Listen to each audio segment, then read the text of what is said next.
Perkenalkan, nama saya Tekla Oktaviana Tandi dengan NIM 331180515, mahasiswa dari Universitas Widya Mandira Kupang, jurusan akuntansi. Di sini saya akan menjelaskan materi tentang pengendalian intern, mata kuliah dari pengauditan sektor publik.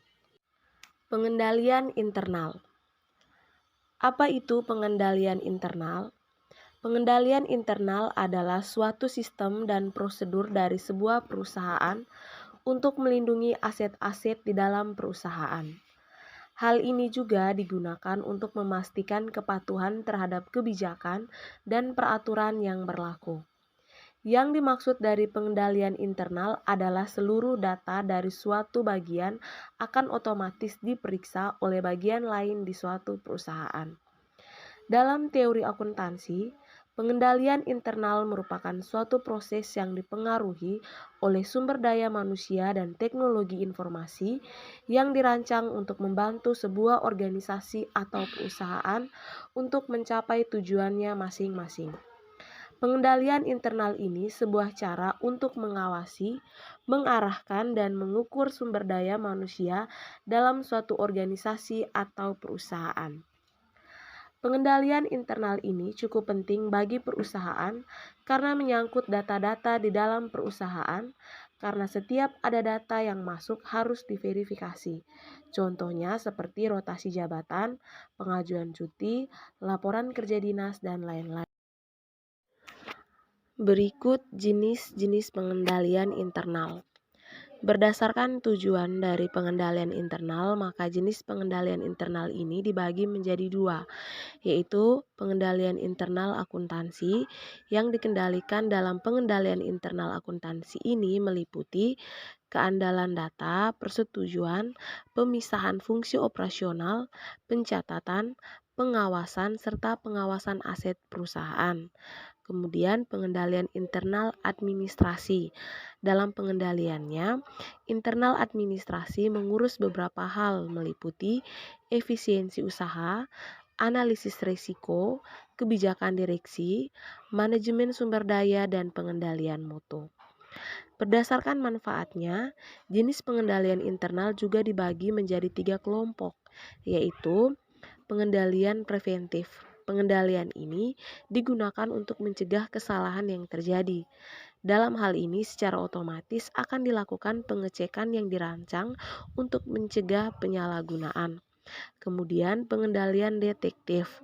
Pengendalian ini digunakan untuk mendeteksi kesalahan-kesalahan yang terjadi dalam memasukkan data. Kemudian ada pengendalian korektif.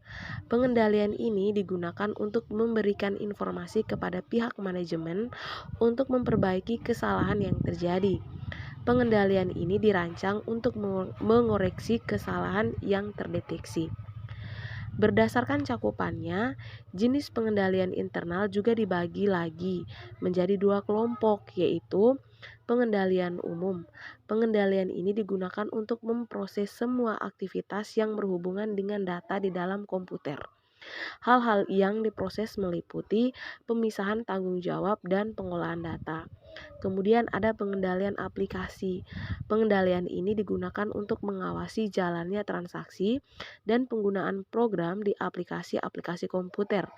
Pengendalian ini bertujuan untuk menjaga setiap transaksi harus selalu dicatat, mendapat otorisasi, diproses, dan dilaporkan dengan baik. Kemudian, konsep pengendalian internal. Yang pertama, ada pengendalian internal merupakan tanggung jawab dari manajemen perusahaan. Meski terlihat bahwa pelaksanaan pengendalian internal ini melibatkan seluruh anggota, namun tetap saja secara struktur manajemen yang bertanggung jawab. Kedua, memberikan kepercayaan yang wajar dan tidak absolut. Hal itu terjadi karena banyak pertimbangan mengenai kebutuhan, biaya, dan tujuan lain. Ketiga, pengendalian internal memiliki keterbatasan. Pelaksanaan ini tidak selalu efektif, tergantung pada kompetensi dan kendala pelaksanaannya. Keempat, sistem pengolahan data dalam pengendalian internal berguna untuk mengembangkan informasi terkait tujuan dari perusahaan. Kemudian pengendalian internal memiliki tujuan dalam laporan keuangan, kepatuhan, dan operasi tumpang tindih. Keenam, pengendalian internal dalam audit merupakan suatu proses pengembangan dalam akuntansi. Pengendalian internal ini adalah langkah komprehensif dan terintegrasi serta tidak ditambahkan dalam infrastruktur perusahaan. Kemudian, tujuan pengendalian internal. Yang pertama, untuk memastikan kegiatan perusahaan berjalan sesuai kebijakan yang telah berlaku. Kedua, untuk menjaga aset atau keuangan dalam sebuah perusahaan. Yang ketiga, untuk mencapai tujuan dari perusahaan yang sebelumnya telah ditetapkan.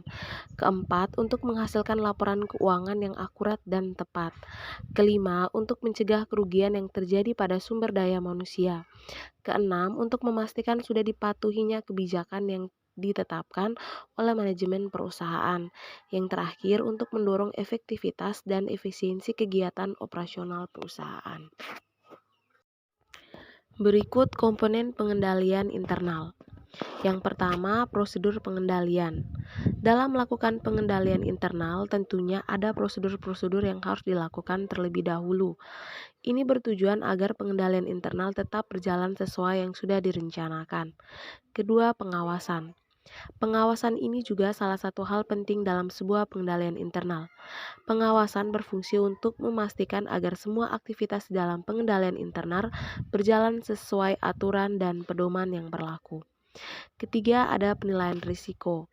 Setiap aktivitas yang dilakukan pasti memiliki risiko di dalamnya. Risiko ini bisa saja berkaitan dengan bisa secara langsung ataupun tidak. Dalam hal ini, perusahaan menilai risiko dengan manajemen perusahaan yang dilakukan dengan analisis tindakan dan evaluasi. Keempat, lingkungan pengendalian. Lingkungan pengendalian merupakan seluruh aspek mulai dari perilaku, struktur, dan pedoman yang ada pada sebuah operasional perusahaan. Dengan adanya lingkungan pengendalian ini, suatu perusahaan dapat menjadi lebih disiplin dan struktur. Ada beberapa faktor yang mempengaruhi lingkungan pengendalian, yaitu integritas dan nilai kode etik perusahaan, filosofi dan gaya operasional manajemen, struktur organisasi, praktik administrasi dan personal, kebijakan operasional, dan komitmen pada kompetensi. Lingkungan pengendalian ini menjadi fondasi terhadap unsur-unsur yang membentuk pengendalian internal lainnya. Suatu organisasi jika tidak memiliki fondasi, tentunya akan roboh karena tidak ada aturan-aturan yang berlaku dan integritas yang dimiliki suatu organisasi tersebut. Kelima, informasi dan komunikasi. Informasi dan komunikasi ini juga salah satu komponen yang penting dalam pengendalian internal. Tanpa adanya informasi dan komunikasi ini, tentunya akan sulit untuk melakukan sistem pengendalian internal seperti pembentukan, kebijakan, analisis risiko, serta pengawasan yang harus dilakukan. Informasi dan komunikasi ini dapat digunakan sebagai penilaian terhadap suatu kejadian atau kondisi yang mampu memberi pengaruh pada pengambilan keputusan dan hubungan eksternal perusahaan. Kemudian unsur-unsur pengendalian internal yaitu: 1. Struktur memisahkan tanggung jawab fungsional. Kedua, wewenang dan prosedur memberi upaya perlindungan. Ketiga, praktik sehat dalam tugas organisasi. Terakhir, karyawan berkualitas. Kemudian contoh pengendalian internal. Yang pertama, memasang kamera pengawas.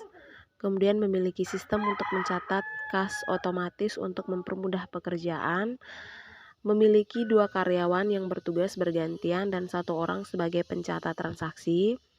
Kemudian menetapkan kasir di depan pintu masuk untuk memudahkan pelanggan melakukan transaksi. Kemudian melakukan penyetoran kas langsung ke bank sebelum pergantian karyawan. Kemudian setiap pergantian karyawan wajib dilakukan presensi. Dan yang terakhir, setiap barang yang keluar dan masuk dicatat ke dalam dokumen atau sistem data. Sekian penjelasan dari saya mengenai pengendalian internal. Semoga bermanfaat untuk teman-teman semua.